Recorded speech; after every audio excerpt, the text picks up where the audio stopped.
Sebagai perbandingan, saudara-saudara, pembahasan kita, di sini ada dua bagian dalam ayat Alkitab yang mengajarkan doa yang dikenal dengan doa Bapa kami, Avenu Sebasimayim, doa Bapa kami.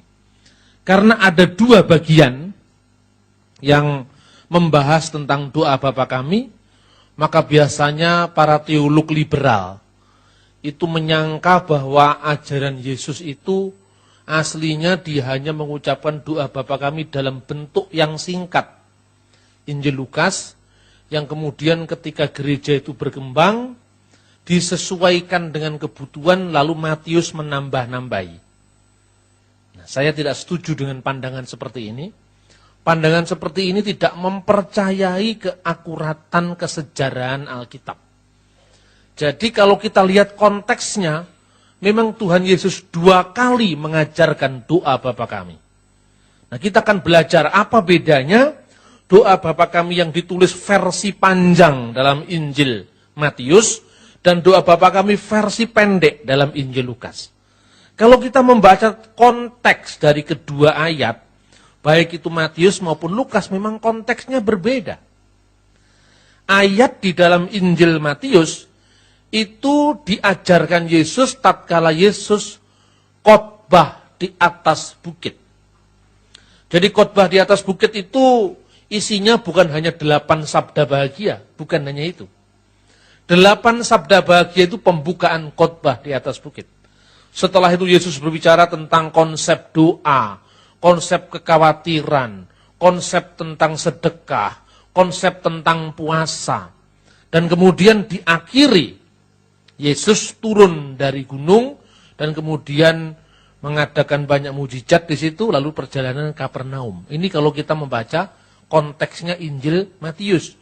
Jadi Injil Matius itu menggambarkan doa Bapa kami ketika Yesus khotbah di atas bukit. Tetapi Injil Lukas konteksnya berbeda. Injil Lukas diajarkan bukan di khotbah di atas bukit, tetapi Yesus mengatakan ketika Yesus mengajarkannya di suatu tempat yang tidak disebutkan namanya, tapi konteks tempat itu adalah kota suci Yerusalem. Dan kemudian doa itu diajarkan Yesus memenuhi permintaan para murid. Ajarkanlah kami berdoa, sebagaimana Yohanes mengajarkan kepada murid-muridnya berdoa. Lalu Yesus mengajarkan doa seperti yang tercatat dalam Injil Lukas pasal 11 ayat 2 sampai dengan ayat 4. Kalau kita lihat mirip satu sama yang lain. Dalam Injil Matius, Yesus menggunakan frasa yang lebih lengkap, Bapa kami yang ada di surga. Tetapi dalam Injil Lukas cuma dikatakan Bapa, dikuduskanlah namamu. Pendek, lebih singkat. Nah, saudara-saudara kalau pergi ke Yerusalem, di atas bukit yang dulu di mana Yesus pernah berkhotbah, itu sekarang sudah didirikan gereja Katolik. Namanya Gereja Sabda Bahagia. Di tempat itulah Yesus mengajarkan khotbah di atas bukit. Tetapi kalau Bapak Ibu juga pergi ke tempat yang sama di Yerusalem, di sana ada tempat yang dinamakan Gereja Paternoster. Menurut sejarah yang sangat tua dari abad kedua, ketiga, keempat, memang tempat itu dijadikan situs gereja purba tatkala Yesus mengajarkan doa Bapa kami seperti yang dikutip oleh Lukas. Nah, inilah background dari doa Bapa kami. Kemudian yang pertama perlu kita pelajari dari Alkitab adalah doa Bapa kami dalam Injil Lukas dan Injil Matius itu memang konteksnya berbeda. Tetapi pesannya sama. Doa Bapa kami dalam Injil Matius itu digunakan untuk doa pertemuan raya, pertemuan di jemaat. Itulah sebabnya di dalam ayat 13, di situ ada tambahan dalam tanda kurung persegi. Ini artinya di dalam teks tertua tidak terdapat. Ini dalam teks yang lebih muda. Kenapa ini disisipkan di sini? Karena memang itu diucapkan bersama-sama. Dan setelah selesai mengucapkan dan jauhkanlah kami daripada yang jahat, itu jemaat semua secara bersama-sama mengucapkan, karena engkaulah yang mempunyai kerajaan dan kuasa dan kemuliaan sampai selama-lamanya. Sedangkan Injil Lukas yang versi pendek, itu di format Yesus untuk doa pribadi, sebagai pola doa pribadi, bukan pola doa dalam kehidupan berjemaat. Nah, tetapi isinya persis sama. Pengakuan akan kedaulatan Tuhan, kemudian pengampunan, dijauhkan dari pencobaan, itu sama persis.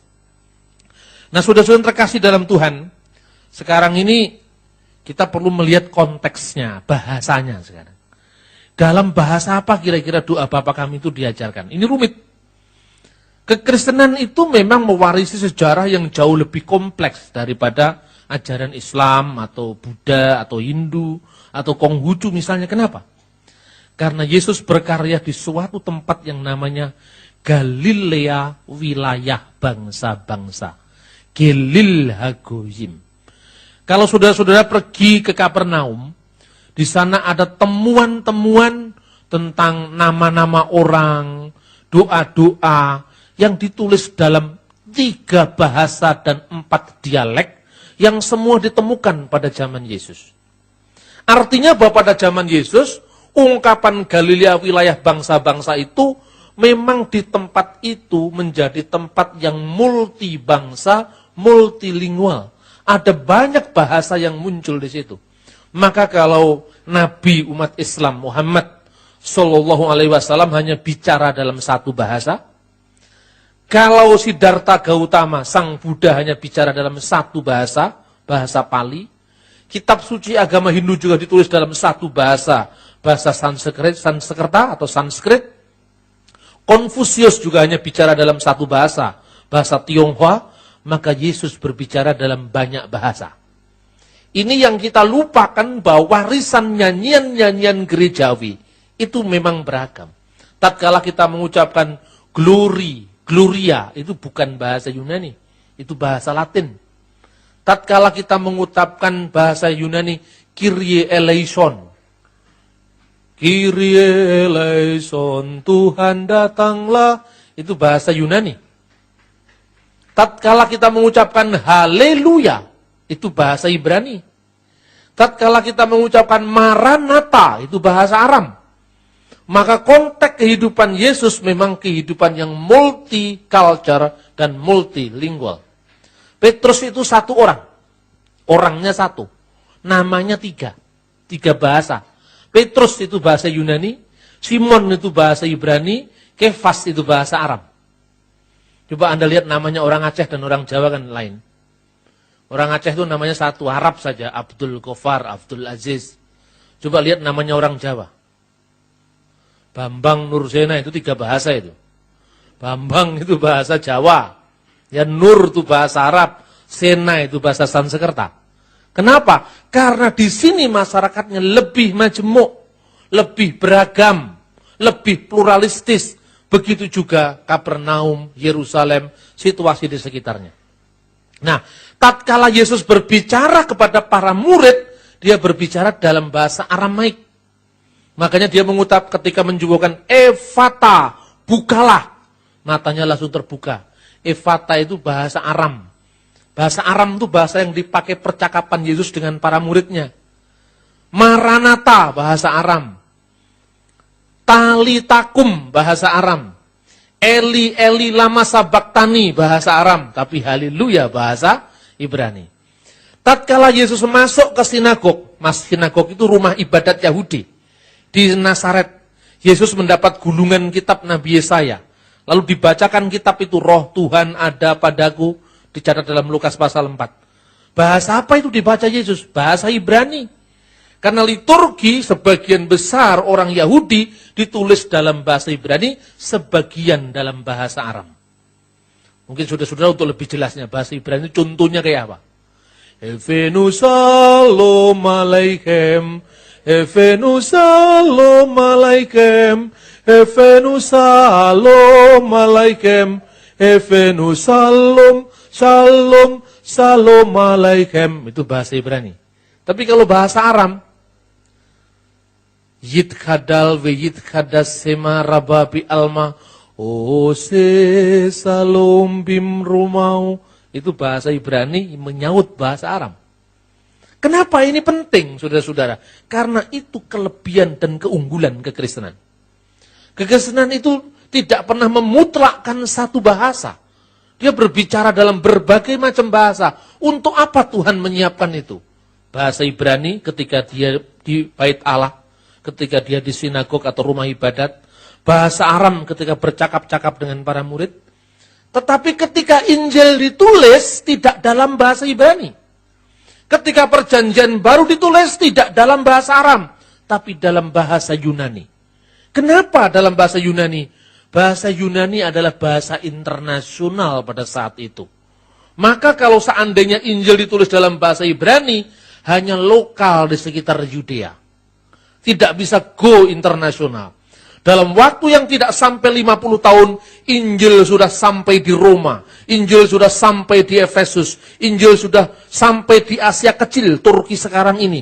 Injil sudah sampai di Mesir, Kirene, Alexandria. Karena apa? Di tempat-tempat itu seluruhnya bahasanya adalah Yunani. Maka perjanjian baru ditulis dalam bahasa Yunani. Ini saya ibaratkan gini ya. Ketika misalnya saya orang Islam, ketika saya ngaji di masjid pakai saya bahasa Arab. Benar kan? Tapi ketika saya ngomong sama saudara-saudara saya, teman-teman saya di Surabaya, saya katakan, yo opo rek kabare, tekon di sampeyan. Gitu? Bahasa Jawa. Tapi tatkala saya ngajar di kampus, bahasa Indonesia. Tatkala saya diundang ceramah di Singapura, bahasa Inggris.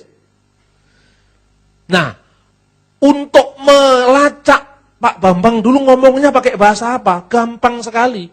Ketika saya ngomong di rumah, pasti kebanyakan pakai bahasa Jawa. Ketika saya beli bakso, beli soto, pasti ngomong bahasa Jawa. Bener apa enggak? Jarang ngomong bahasa Indonesia. Tapi tetap kala saya bertemu dengan Presiden SBY misalnya, pasti sopan santunnya bahasa Indonesia. Plus satu lagi, Yesus, ketika dia berbicara dengan Pilatus, pasti dia berbahasa Yunani. Berarti Yesus juga bicara pakai bahasa Yunani. Karena apa? Pilatus tidak akan berbahasa Ibrani. Pilatus tidak akan berbahasa Aram. Pilatus berbahasa Yunani. Tetapi seandainya zaman Yesus sudah ada KTP, KTP-nya pasti ditulis dalam bahasa Latin. Kenapa? Bahasa Latin adalah bahasa administrasi Imperium Romawi pada zaman Yesus. Dan ini seluruh prasasti Pilatus yang ditemukan di Kaisaria Maritim, semuanya itu tertulis dalam bahasa Latin. Bukan kita heran, tidak usah kita bertanya kenapa di dalam Injil Yohanes, pasal 19, ayat 19 sampai dengan ayat 20, tatkala Yesus disalibkan, di atas salib Yesus tertulis inskripsi. Yesus Nazaret, Raja orang Yahudi, dalam berapa bahasa? 3 bahasa, itu catatan Alkitab. Semua orang yang ada di situ melihat, kata Injil Yohanes pasal 19 ayat 19 dan 20. Karena tulisan itu ditulis dalam bahasa Ibrani, Yunani, dan Latin. Maka bukan tanpa kebetulan kalau kita membaca salib, gambar salibnya Katolik tulisannya INRI di atas salib Yesus. INRI itu adalah Yesus Nazarenus Rex Judairum. Artinya sama, Yesus Nazaret Raja orang Yahudi. Tapi kalau Anda pergi ke Turki sekarang, ke Yunani sekarang, salibnya ditulis INBI. Yesus Nazaret Basilios Israel. Yudaion atau Israel. Yesus Nazaret Raja orang Yahudi. Mana yang benar? Semuanya benar karena memang Alkitab mengatakan salib itu ditulis dalam bahasa Ibrani, Yunani, dan Latin. Nah, kalau gitu, dalam bahasa apa kira-kira Yesus mengajarkan doa Bapa kami? Karena doa Bapa kami itu doa pribadi kepada murid-muridnya, kepada jemaat yang waktu itu kebanyakan orang-orang Yahudi yang sehari-hari bercakap-cakap dalam bahasa Aram. maka kemungkinan besar Yesus Kristus mengajarkan doa Bapa kami di dalam bahasa Aram, sekalipun teks yang sampai kepada kita tertulis dalam bahasa Yunani. Tidak lama setelah para rasul, murid-murid para rasul menerjemahkan kembali karya para gurunya, yaitu perjanjian baru yang diilhami oleh Roh Kudus, dituliskan kembali dalam bahasa Aramaik, bahasa yang dipakai Yesus. Tidak usah terlalu sulit kita berpikir. Misalnya, tatkala perjanjian baru menulis Eli, Eli lama sabachthani, yang artinya, Allahku, Allahku, mengapa engkau meninggalkanku? Kenapa kok yang artinya? Karena pembacanya belum tentu ngerti bahasa Aram. Paham? Misalnya, karena kejengkelan, maka Pak Bambang waktu menyampaikan ceramah itu di forum kebangsaan yang diselenggarakan di Surabaya, dia mengatakan, jangkrik, jam segini kok belum banyak yang datang. Dalam tanda kurung, jangkrik artinya ungkapan kejengkelan dalam bahasa Jawa gitu loh. Karena ditulisnya dalam bahasa Indonesia, tapi waktu saya ngomong jangkrik itu saya ngomong bahasa Jawa. Yesus ketika ngomong pakai bahasa Aram, ungkapan-ungkapan itu dilestarikan dalam bahasa Aram, makanya Evata yang artinya terbukalah.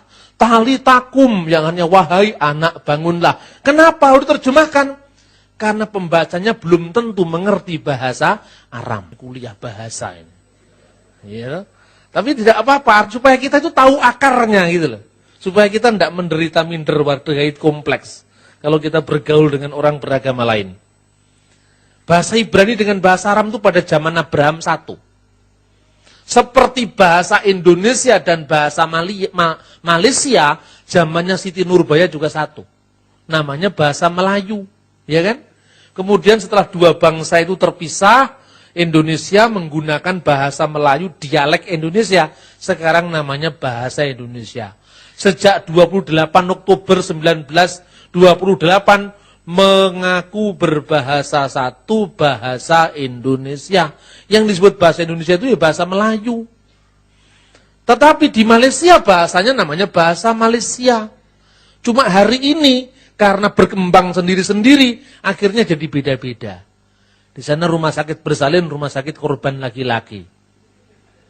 Ya kan? Tapi di sini ya rumah sakit bersalin. Kalau orang Malaysia menyebut cakap, itu di sini berbicara, cakap Melayu. Ngomong cinta ya cinta, kan gitu kan? Itu karena dialek. Begitu juga bahasa Aram dengan bahasa Ibrani seperti itu. Pada zaman Ibrahim, zaman Abraham, dua bahasa itu satu. Zaman Abraham itu kapan? 1850 sebelum Kristus.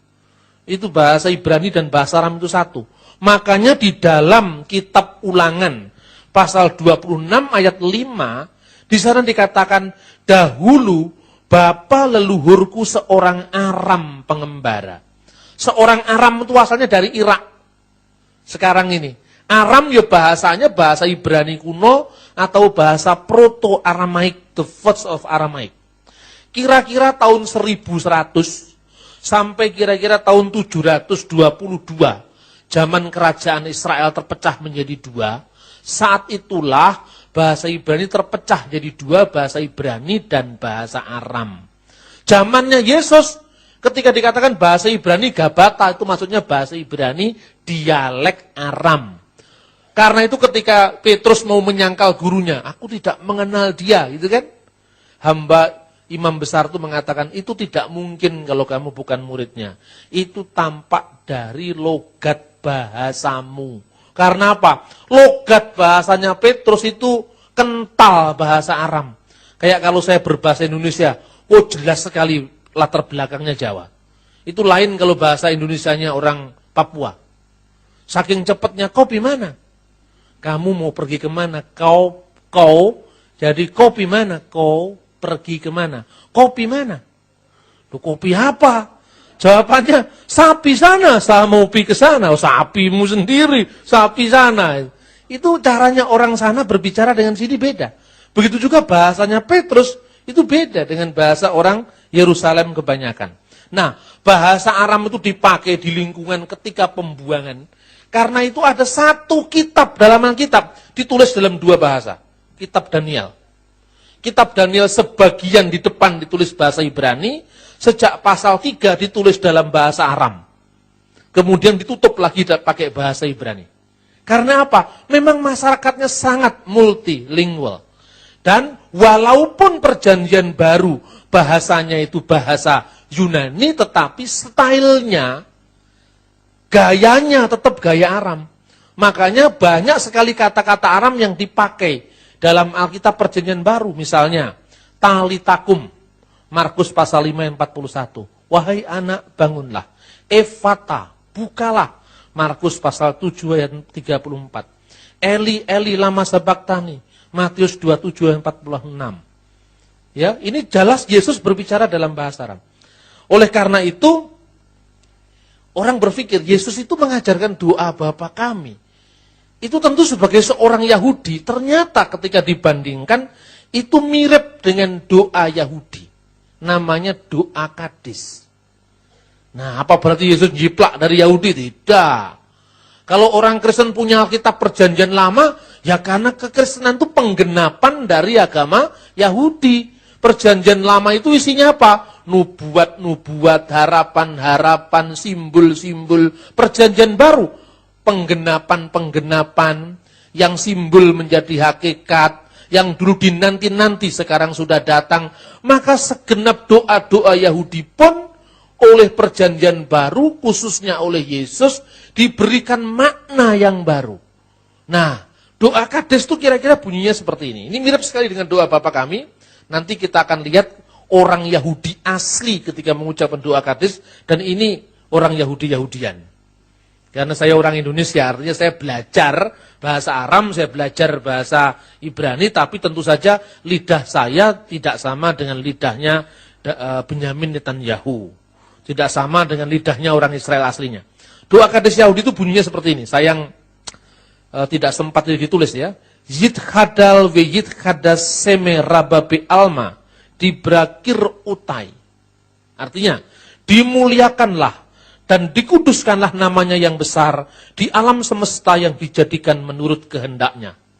Nah, coba katakan, jadilah kehendakmu, datanglah kerajaanmu, dimuliakan namamu, kan mirip. Kemudian, we yamlik malkutai, bihayeikon, ubeyumeikon, datanglah kerajaannya selama engkau masih hidup pada masamu.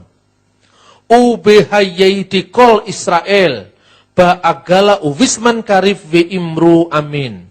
Datanglah kerajaannya selama engkau masih hidup pada masamu, dan selama segenap keluarga Israel hidup, terpujilah namanya dari kekal sampai kekal, dan hendaknya yang percaya berkata, amin.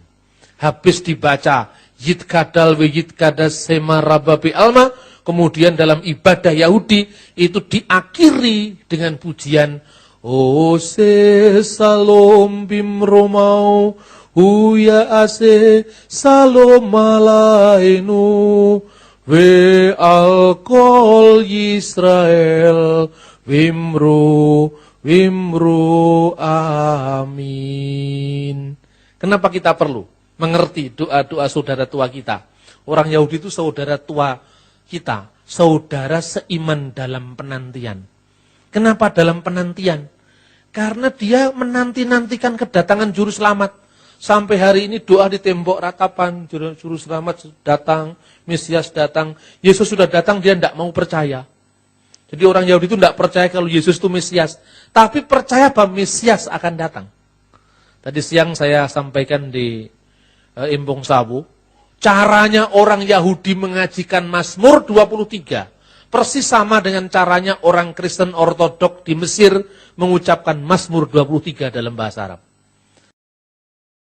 Jadi apa yang dibaca dalam doa ini sejak zaman Yesus sampai hari ini persis sama. Dan itulah yang oleh Tuhan Yesus dikembangkan. Karena Yesus menggenapi doa Bapa kami sebagai penggenapan dari doa bangsa Israel. Kekristenan tidak bisa dilepaskan dari Israel sama sekali. Karena memang kekristenan muncul dari ibu yang satu itu, yaitu keyahudian. Sekalipun kekristenan menggenapi agama Yahudi, tetapi kekristenan tidak bisa dilepaskan dari Yudaisme.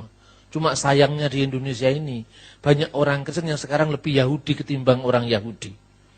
Loh mestinya itu yang dipelajari penggenapannya. Jangan kemudian selendangnya dibawa ke sini. Atau trompetnya dibunyikan di sini. Boleh saja, tapi jangan sampai Kristen justru kalah sama Yahudi.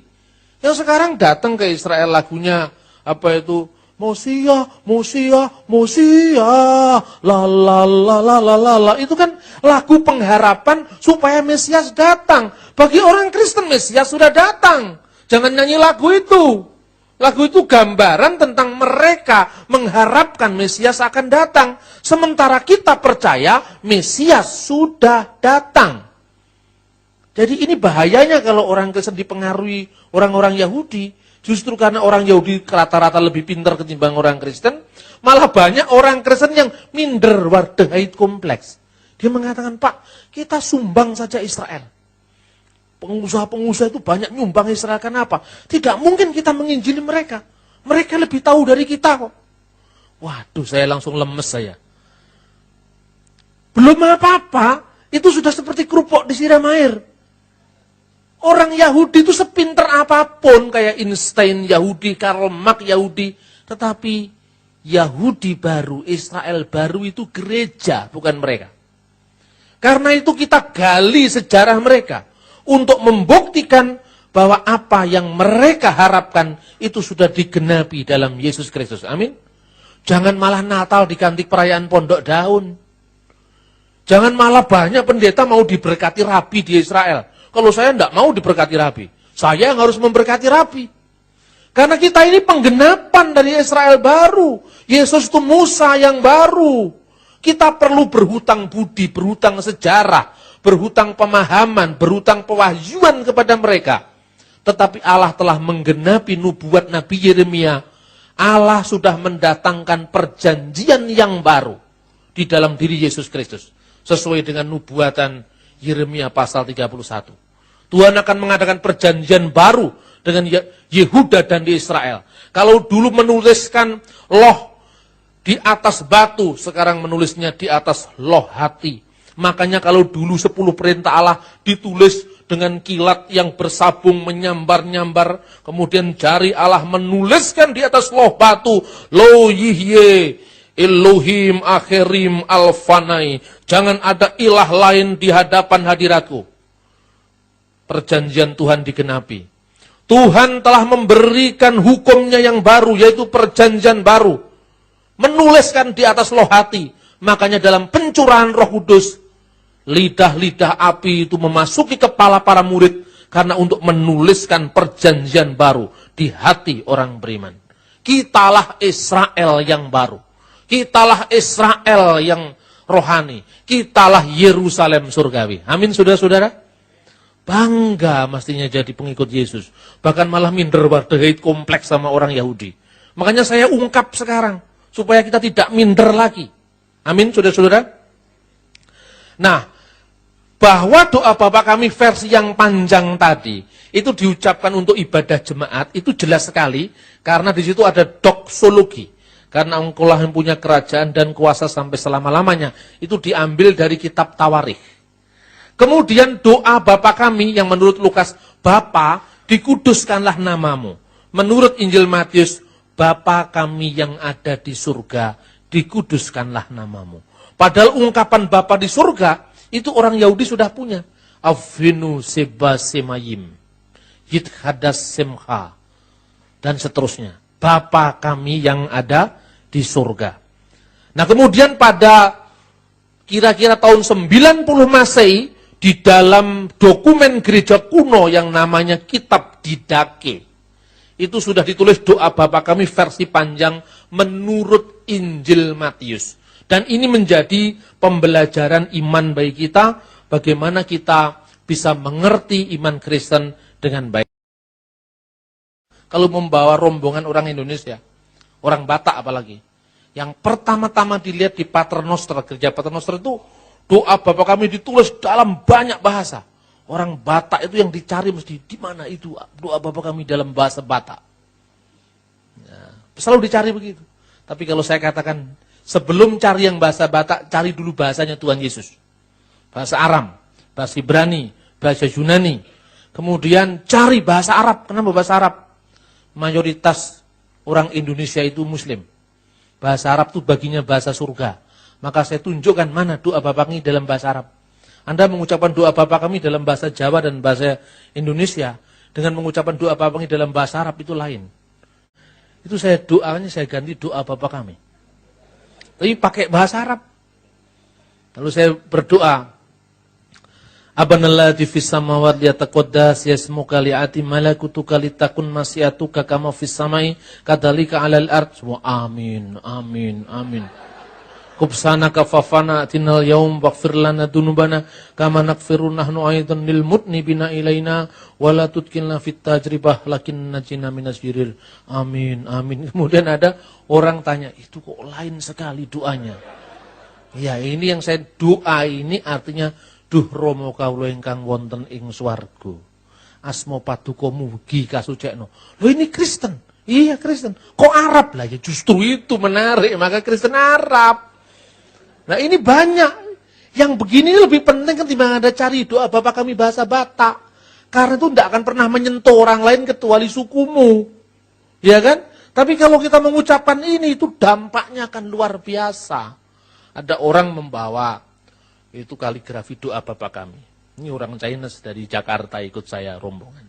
Beberapa tahun lalu hati saya senang karena ibu sudah mendapatkan hidayah dari Allah. Bingung dia. Nah kemudian ibu ini bingung karena memang nggak saya ajari. Biar dia kebentur-bentur sendiri. Sebab kalau saya ajari kan di skenario itu. Bingung dia, kenapa Pak Haji? Mulai kapan ibu masuk? Tapi penasarannya enggak pernah hilang. Setelah itu dia sering bertamu. Lalu dia nanya-nanya. Nah, terbuka komunikasi. Yang dulunya orang tidak saling menyapa karena di Indonesia itu orang Kristen dan orang Islam seringkali bertengkar karena budaya yang berbeda. Bukan hanya itu keperluannya untuk komunikasi iman kita, tetapi juga memerlukan teks-teks asli itu gunanya untuk apa? Agar kita mengerti konteksnya. Saya berikan contoh. Kalau Bapak Ibu Saudara-saudara membaca Matius pasal 6 ayat 12 dalam terjemahan King James, mungkin akan bingung. And forgive us our debt, as we forgive our debtor. Dan ampunilah kami akan hutang-hutang kami. Seperti kami telah mengampuni orang yang berhutang kepada kami. Loh, masa hutang kok diampuni? Coba, dari mana ini asalnya? Kita tidak bisa mengerti kalau tidak mengerti konteks aslinya.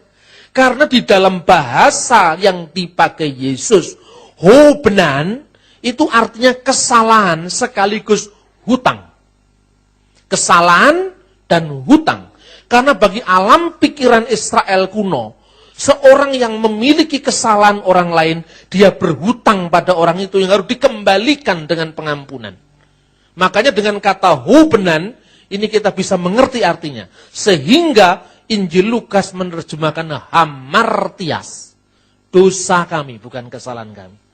Nah dengan kita melihat teks asli dalam bahasa aslinya ini, kita bisa mengerti bagaimana dahulu Yesus mengajarkan kepada kita. Dan yang terakhir, saudara-saudara, doa Bapa kami tidak hanya ada di lingkungan Kristiani, tetapi juga ada di lingkungan agama-agama non-Kristen. Saya berikan contoh.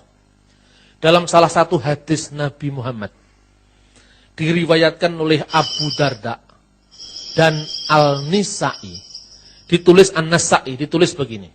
Doa kesembuhan untuk orang sakit. Bunyinya sangat mirip dengan doa Bapa kami.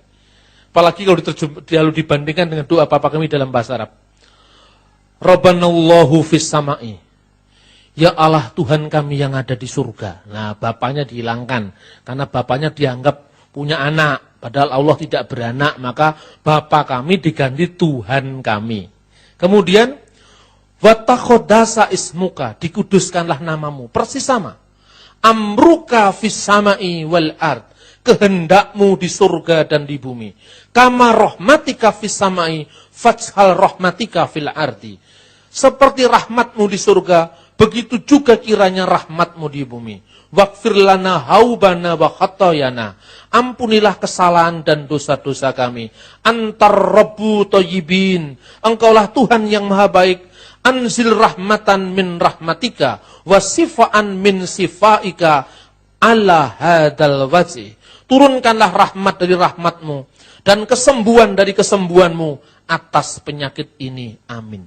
Itu digunakan doa untuk penyembuhan sakit. Sebagian dukun menggunakannya untuk penyembuhan orang sakit lewat pedukunan. Coba bayangkan, mulai dari hadis Nabi sampai klinik pedukunan dipengaruhi doa Bapa kami. Bukan hanya magicnya Elias Pikal yang dipengaruhi doa Bapa kami, tetapi juga dalam Islam. Artinya doa ini begitu kuat mempengaruhi dunia. Khotbah di atas bukit meletakkan etika global dunia. Maka kita harus memahami doa ini secara lebih dekat lagi. Dengan menunjukkan fakta-fakta ini, saya ingin mengajar kepada jemaat, banggalah menjadi pengikut Yesus Kristus. Amin. Suatu saat nanti akan saya sampaikan makna teologis ayat per ayat dari doa Bapa kami. Karena ini penting, tetapi saya sekarang menunjukkan sejarah doa Bapa kami. Saya ajak saudara-saudara untuk bangkit berdiri. Dan kita akan berdoa dan saya akan mengakhirinya dengan doa Bapa kami dalam bahasa Arab. Kalau Anda tidak mengerti bahasa Arab, aminkan saja, tidak mungkin sesat. Ini pasti benar. Karena ini doa Bapa kami dalam Alkitab yang memakai bahasa Arab. Mari kita berdoa. Bapa di surga, kami mengucap syukur karena Engkau telah mengajarkan kepada kami doa yang agung. Doa yang bukan sekedar berisi permohonan. Doa yang bukan sekedar berisi pujian, tetapi doa yang berisi permohonan, puji-pujian, pengagungan, ucapan syukur dan pengakuan-pengakuan atas kesalahan kami. Doa yang mengajari kami agar kami mengakui Engkau, sekalipun Engkau adalah Allah yang maha tinggi, Engkau adalah Allah yang maha kuasa, yang tampaknya begitu jauh dari orang-orang yang tidak mengenal Engkau. Tetapi Engkau mengizinkan kami memanggil-Mu Abba, ya Bapa. Bapa kami yang di surga. Karena Engkau menganggap kami bukan sekedar hamba, bukan sekedar budak, yang bekerja sesuai dengan hasil prestasi kebaikan kami. Tetapi Engkau mengangkat kami sebagai anak-anak-Mu Tuhan. Sehingga kami bisa mewaris dari surga itu karena kami adalah ahli-ahli waris-Mu, ahli-ahli waris Bapa Surgawi untuk anak-anak-Mu. Terima kasih Tuhan, itulah doa yang luar biasa bagi kami. Sekalipun mungkin kami tidak melafadzkannya setiap hari, tetapi kami bisa memahaminya, maknanya yang luar biasa, menjadi pola doa kami sehari-hari. Terima kasih Tuhan, terima kasih. Ibadah ini telah Engkau sertai, ibadah ini telah Engkau bimbing. Dan Tuhan, hamba-Mu hanya menanam dan menyiram, tetapi Roh Kudus yang memberikan pertumbuhan atas setiap apa yang sudah kami pelajari. Dan firman-Mu adalah ya dan amin. Tuhan Yesus, terima kasih. Kami sudah berdoa di dalam nama Tuhan Yesus Kristus yang telah mengajarkan kami berdoa. Abana ladzi fis samawat liyatakhaddas yasmuka liya'ti malakutuka litakun masyiatuka kama fis samai kadzalika 'alal ard kubsana kaffafana atinal yaum waghfir lana dunubana kama naghfiru nahnu aidan lil mutnibina ilaina wa la tudkilna fit tajribah lakinna jinna minasyirir liana lakal mulka wal quwata wa masda ilal abad. Amin.